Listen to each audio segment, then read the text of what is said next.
The Dobos Torte, the original 7-layer cake. Quite possibly one of the most popular cakes that I sold in my bakery. It didn't matter what time of year it was, the 7-layer fudge cake was a #1 seller. And so classically, the Dobos Torte is really where that whole idea came from. It is Hungarian in nature, created by Joseph Dobos way back, oh, I don't remember the year. I'm going to have to verify that, but let's just say hundreds of years ago. This was a classic cake that is still holding true even today. With a chocolate buttercream filling and a classic caramel top. So I'm using my bakery yellow cake recipe for this. Not only is it really easy to mix, but it is really delicious. It's a sturdy cake that really holds up to a tall, stacked design like the 7-layer or the Dobos. So whatever you want to call it. I mean, here in America, we pretty much just call it 7-layer cake. And it's funny because it's a Hungarian classic cake is where it originated. And, you know, the pronunciation of it, I'm not one of those people who automatically takes on the accent of whatever word it is I'm trying to pronounce. So many people do that. And I don't know, I just think it's weird. I don't do that. I keep my American Kentucky accent no matter what I'm talking about. So for me, I say Dobos Torte, and it reminds me of when I had my bakery, just the way that people will take on these foreign accents, even though they are so heavily just American. There was this one man who would come into my bakery.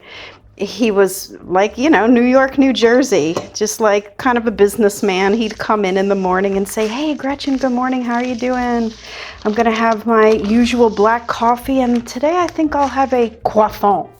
Like all of a sudden when he said croissant, he was French. So anyway, however you say Dobos or Dobos Torte is completely up to you. I probably will stick to saying 7-layer throughout this video though.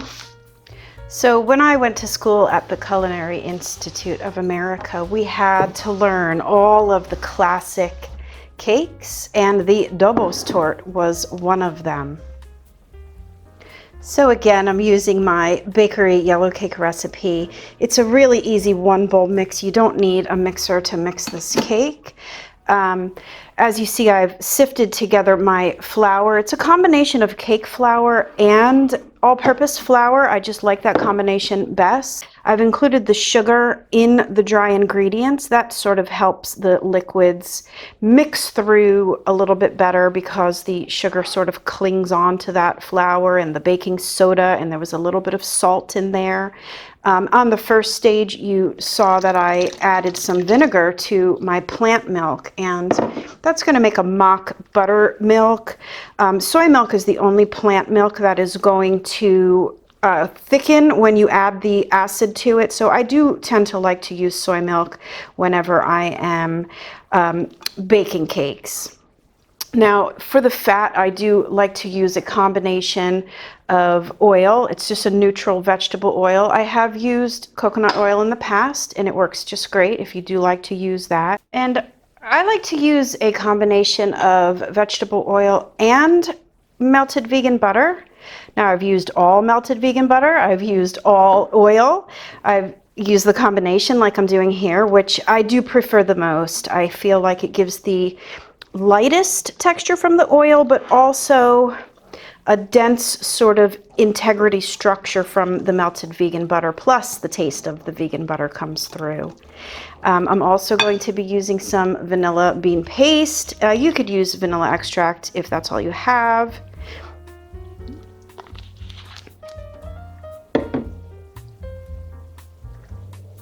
And that really is how easy it is to mix my bakery style yellow cake recipe.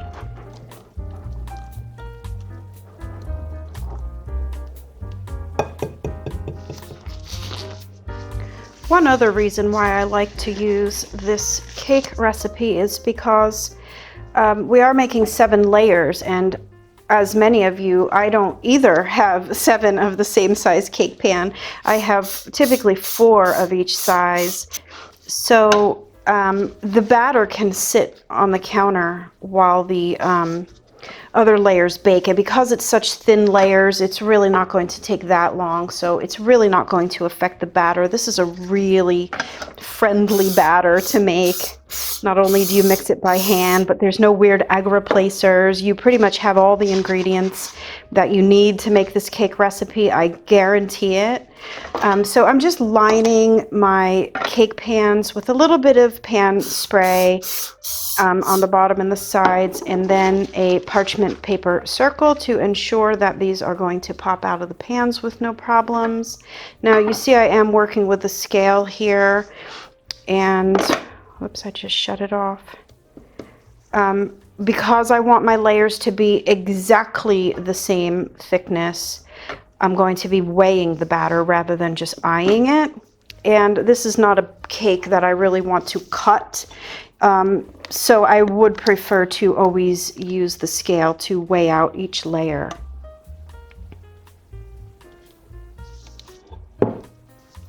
My oven is already preheating to 350, so as soon as I get these weighed out, I do want to pop them right in. They're only going to take, I'm guessing right now, probably just about 12 to 15 minutes for each of these thin layers. And after that, we're going to pop them out pretty quickly. They're going to cool fast so that we can then rinse the pans and do the other 3 layers so we can really keep this thing going. So what did I say, 10 to 15 minutes? These took, actually my oven's been really kind of wonky, so 2 of the pans took about 15 minutes, and then I had to switch them, the rack from top to bottom, and then the other ones took closer to 20, but that's just because my oven is being really weird. So 350, 15 minutes was absolutely perfect for these layers. Oh, the texture of this cake is perfect.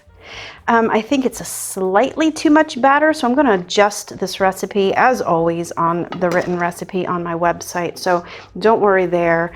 Even though sometimes in the video it might look like I'm doing something really weird, just always follow along with the written recipe on my website at gretchensveganbakery.com, and I have everything exactly correct for you over there.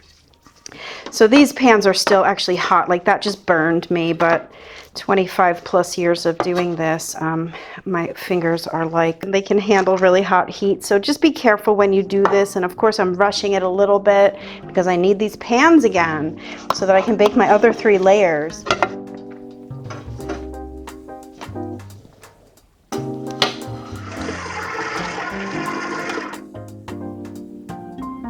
So I've just finished mixing my favorite buttercream recipe. It's my American style recipe. It's my favorite because it's the easiest, but it's also really good. And I'm going to make it chocolate. You've got 2 options here. This is a cocoa paste, which is simply cocoa powder. I used 3 tablespoons to 2 tablespoons of hot water, and I just mixed it together until it's a paste, and I'm going to add that to my buttercream at the last stage of mixing, which is right now.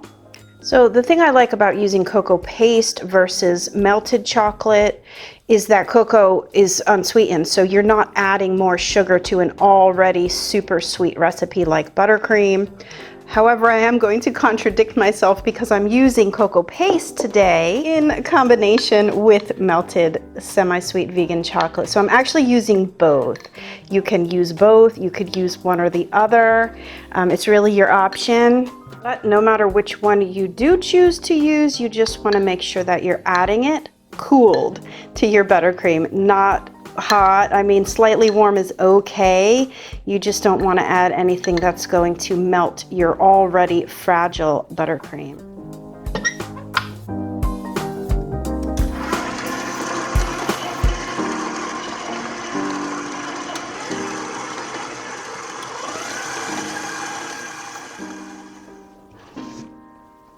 Now, I still haven't decided yet what the icing I'm going to use for this cake yet. I probably should keep it super classic. After all, I'm calling this the classic Dobos Torte.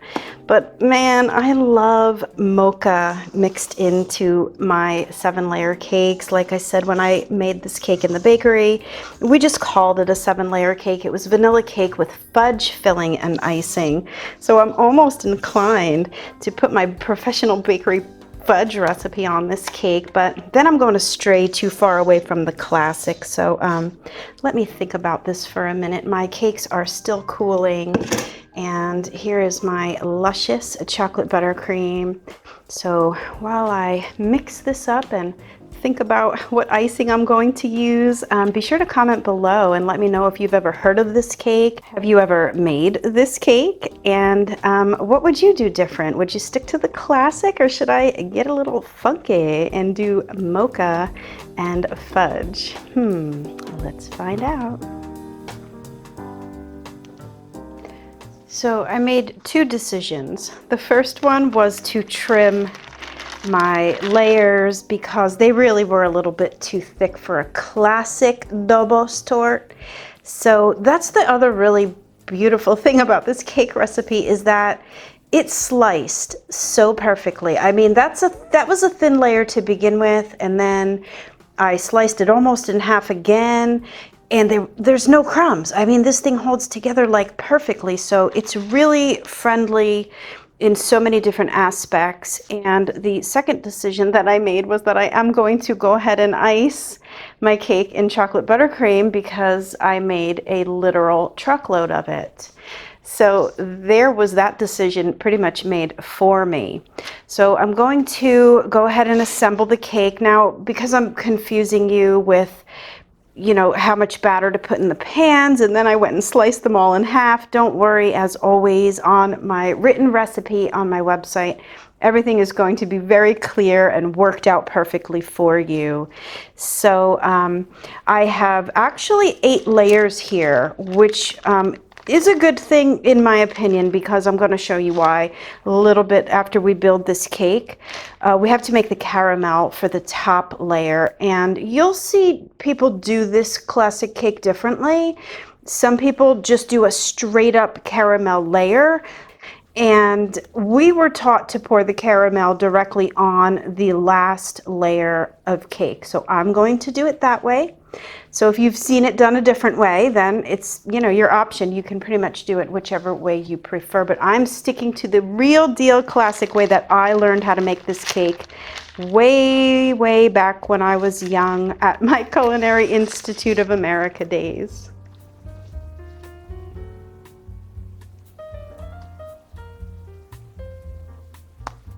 So this, like I said, is way more buttercream than you're going to need, even for the filling and the icing. So again, I always adjust the recipes for you perfectly once I finish the video, and make sure that everything is written correctly. The sizes, substitutions, things that you might need to look out for. There's troubleshooting, there's tips for success.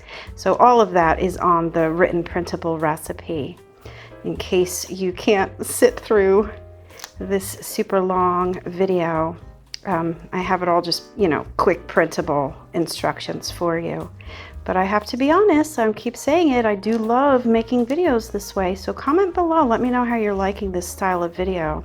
I absolutely love it. It's so calming, even for me as I'm filming. Like, I used to be so stressed out trying to do all of those videos, and everything was all speeded up and just like crazy, and trying to get all the information in like less than 5 minutes, because the attention span is so incredibly short now. I don't know, I like longer videos. I pop them on in the background while I'm cleaning or prepping recipes or just whatever. This more calm style of video sort of is like kind of relaxing, in my opinion. So if you guys know anything about me, you know I have a bit of a heavy hand when it comes to icing my cakes, and this is one cake where I'm gonna really have to hold myself back, because first of all, it's a 7-layer cake, and you don't need all of that icing in between, making it a slippery, sloppery cake that's going to turn into the Leaning Tower of Dobos by the time you're finished. But I'll tell you what, this vegan buttercream really is a very sturdy, stable buttercream, and I'm not even using shortening anymore. This is straight up 100% vegan butter. So, like I said, I have 5 different recipes to choose from. I'm pretty partial to my American style buttercream, mostly because it's so easy, and it's just really stable, and I think it's really good. And when you, especially, you know, offset the sweetness with something like the cocoa paste to make it chocolate, it's just really delicious. But again, any of those recipes would take on a chocolate edition really well.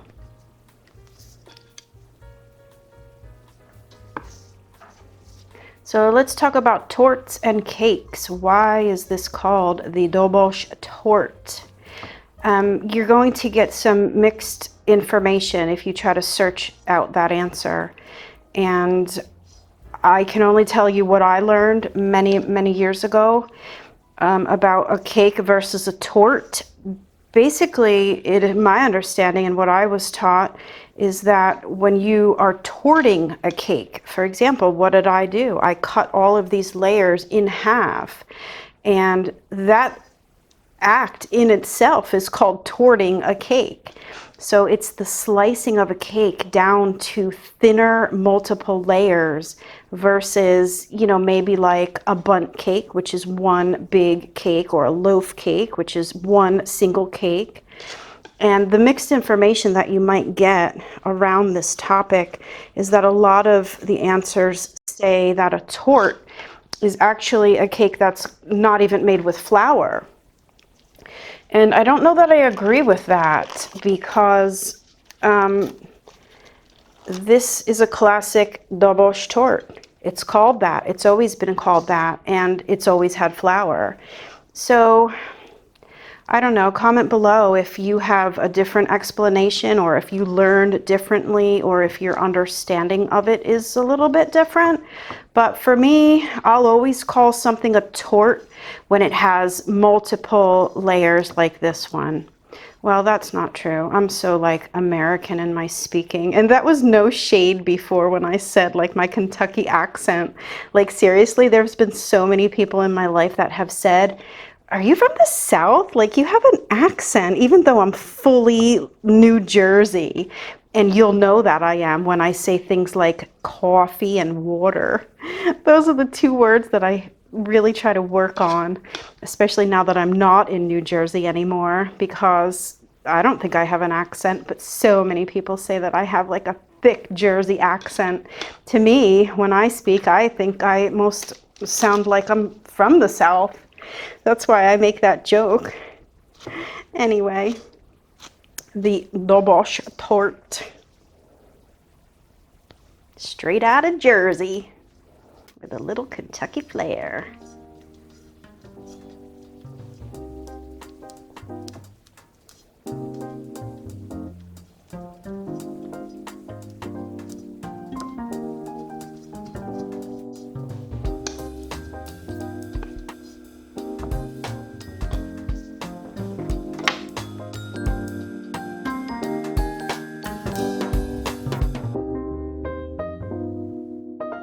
If you don't make this cake in particular, you have to try this yellow cake recipe.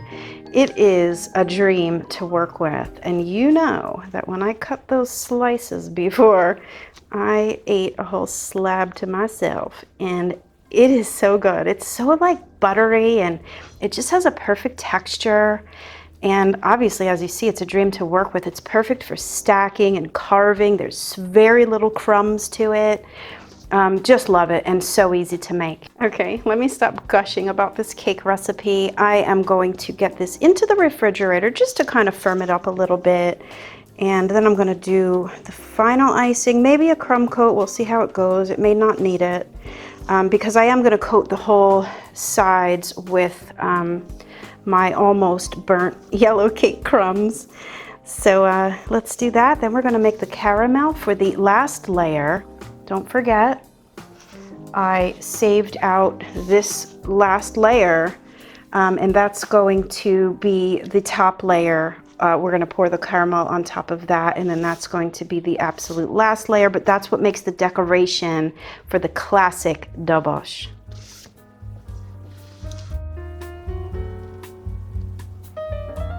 So I didn't mention it in the beginning, but this is the first in a new series that I decided to start here on my channel called Classic Cakes Veganized. And I've done already a couple of the classic cakes. Basically, I was thinking back to my time when I was at the Culinary Institute and all the cakes that we were required to learn as part of the curriculum. And so there's so many classic cakes. And I thought, wow, that's a really great place to go and veganize all of the classics. Now, I've already done a couple. Black Forest is one of them. The opera cake is another that I've already veganized to perfection, might I add. And the Dobos Torte is one of them as well. So, you know, the way that this actually started in my mind was I was thinking about which cake I should make for New Year's, and I immediately said I've got to make the 7-layer fudge cake that I always made in my bakery, which is a loose spin off the Dobos Torte because it is the thin layers of vanilla sponge cake. We filled it always with fudge and iced it with fudge, but classically, as I explained in the beginning, it is always chocolate buttercream. So I'm glad that I made an excess of chocolate buttercream because that really is classically what you're supposed to use for the icing on this cake, and I am going to stick to that. So I do have some cake showing through right here. I'm not going to be really freaked out about that because I'm going to just crumb up the outside. But you know, if you did want it to be iced to perfection, let's say maybe you weren't going to crumb the outside, just go back. This buttercream is such a dream to work with that you can go and patch up your spots.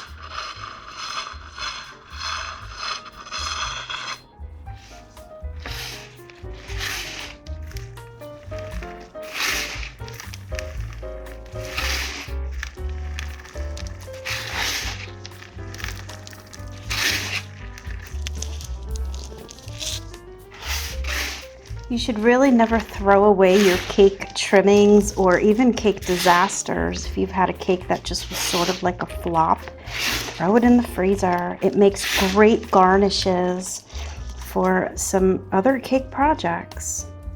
This is a perfect buttery, crispy, crunchy outside coating now for this cake. So depending on how many caramel decorations you made, that's how many rosettes you have to make, and I did 12.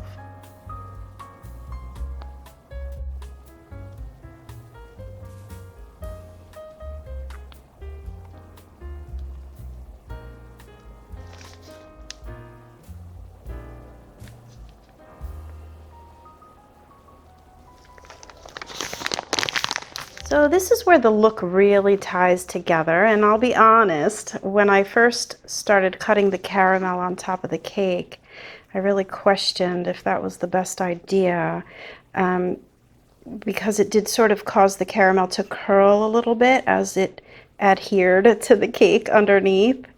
But honestly, I tasted a little piece of the cake with the caramel on it, and it is so delicious.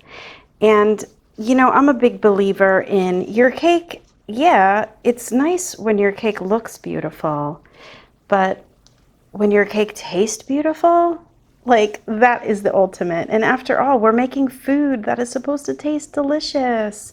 Obviously, it's a bonus if your cake can look beautiful too, but for me, first and foremost is always the taste of the cake.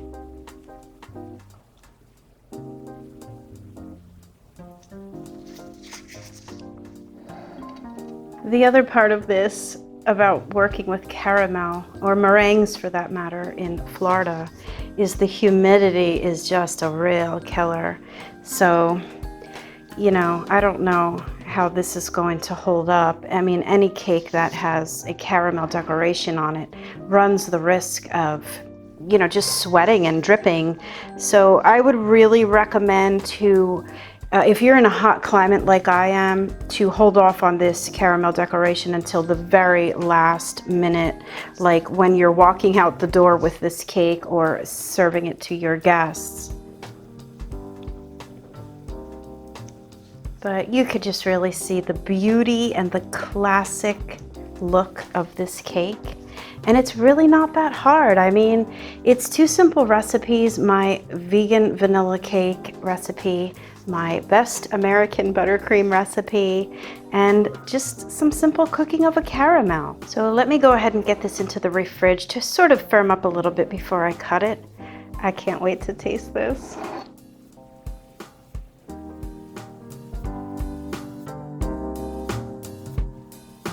You know, the first thing I'm going for is the caramel cake shard on top. It is so good. All right, let's dig right in.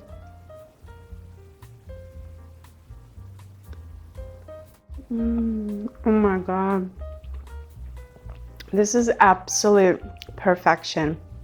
You guys, it's so hard for me to eat and tell you all about how amazing this cake is. I think you can see for yourself, and I really do hope that you are going to want to go try it. As always, the recipes are at Gretchen'sVeganBakery.com. And until next time, when we make our next classic cake, happy vegan baking. Bye for now.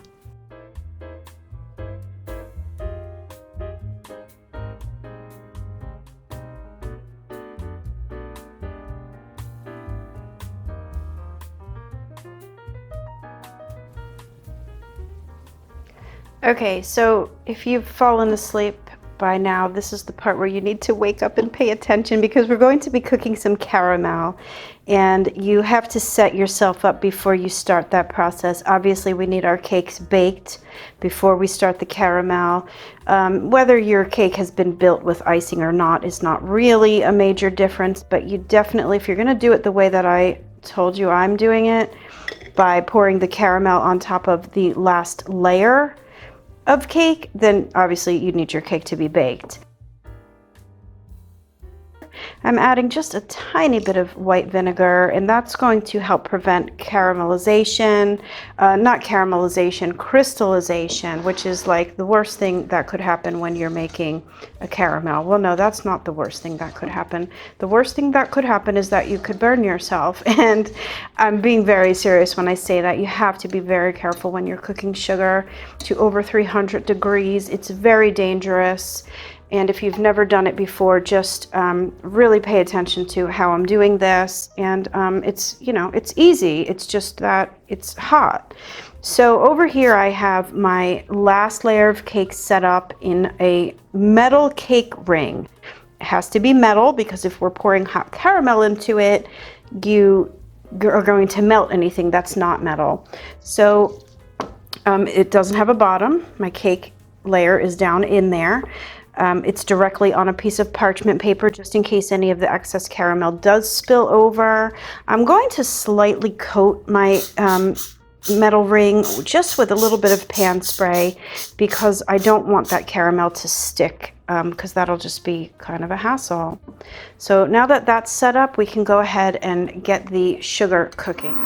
So definitely keep a close eye on it. As you see, this is rapidly boiling. It is going to start to turn to a light amber in maybe one spot, and you're going to know you're very close. You may want to take it off the heat earlier than later, because this mixture is so extremely hot. It's over 300 degrees. It is definitely going to keep on continue cooking even after you take it off the heat. So you'd rather err on the side of too light than too dark. You can smoke out your house in a matter of seconds if you let this sugar cook a little bit too far.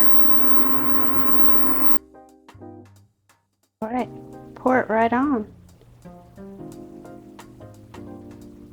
Try to get it as even as possible so it's not real heavy in spots. So I have to work fairly quickly here because the caramel is setting pretty fast. I do have to cut it into the portions because this is the decoration for the top of my cake.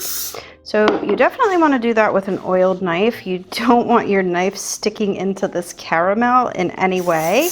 So definitely give your knife a nice little oiling before you cut into it. Now hopefully it's not like gonna shatter. That's where the time essence comes in.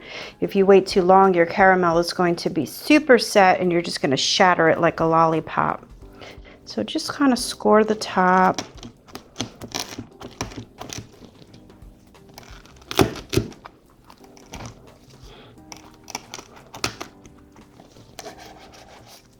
Not to mention, look at the color change from when I took that caramel off the stove to where it is now. So again, err on the side of too light rather than too dark because I am bordering on burnt caramel here.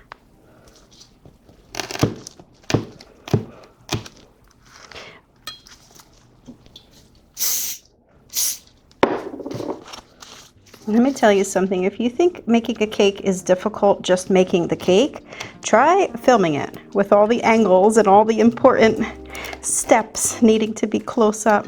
I tell you, I am sweating over here right now.